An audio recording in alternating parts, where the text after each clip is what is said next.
أو ليطلقوا حبة أو شعيرة. باب قراءة الفاجر والمنافق وأسواقهم وتلاوتهم لا يجاوز حناجرهم. وبه قال حدثنا قتيبة بن خالد قال حدثنا حماد قال حدثنا قتادة قال حدثنا أنس بن مالك عن أبي موسى رضي الله تعالى عنه عن النبي صلى الله عليه وسلم قال: مثل المؤمن الذي يقرأ القرآن كالحجة طعمها طيب وريحها طيب، والذي لا يقرأ القرآن كالتمرة طعمها طيب ولا ريح لها. ومثل الفاجر الذي يقرأ القرآن كمثل الريحانة ريحها طيب وطعمها مر. ومثل الفاجر الذي لا يقرأ القرآن كمثل الحنظلة طعمها مر ولا ريح لها. يا شباب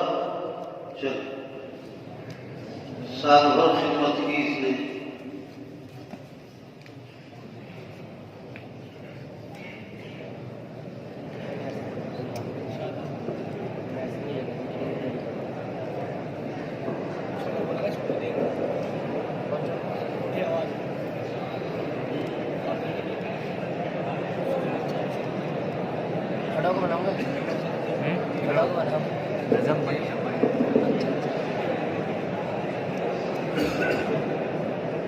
بسم الله الرحمن الرحيم.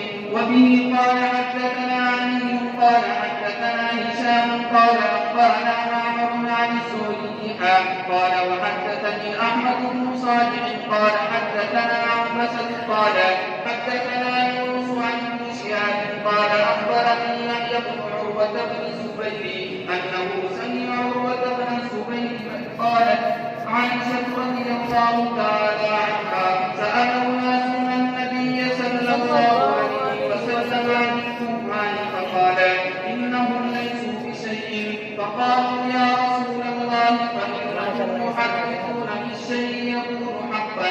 فقال النبي صلى الله عليه وسلم: تلك الكلمة من الحق يقذفها الجني فيقررها في أذن وليه كقرقرة الزجاجة فيخلقون فيه أكثر من 100 كذبة.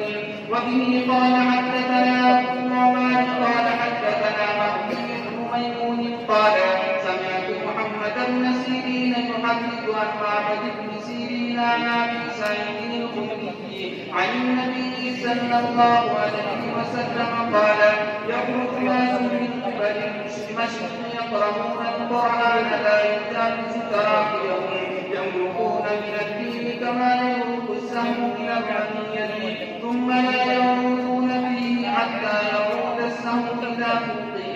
قيل ما سيماهم؟ قال سيماهم التحقيق أو قال التسديد. باب قول الله تعالى: ونضع الموازين القسط ليوم القيامة وأن أعمال بني آدم وقوله يوزن. وقال مجاهد: القسطاس العدل بالرسمية. ويقال القسط مصدر الممسك وهو العامل، وأما القاسط فهو الجاهل.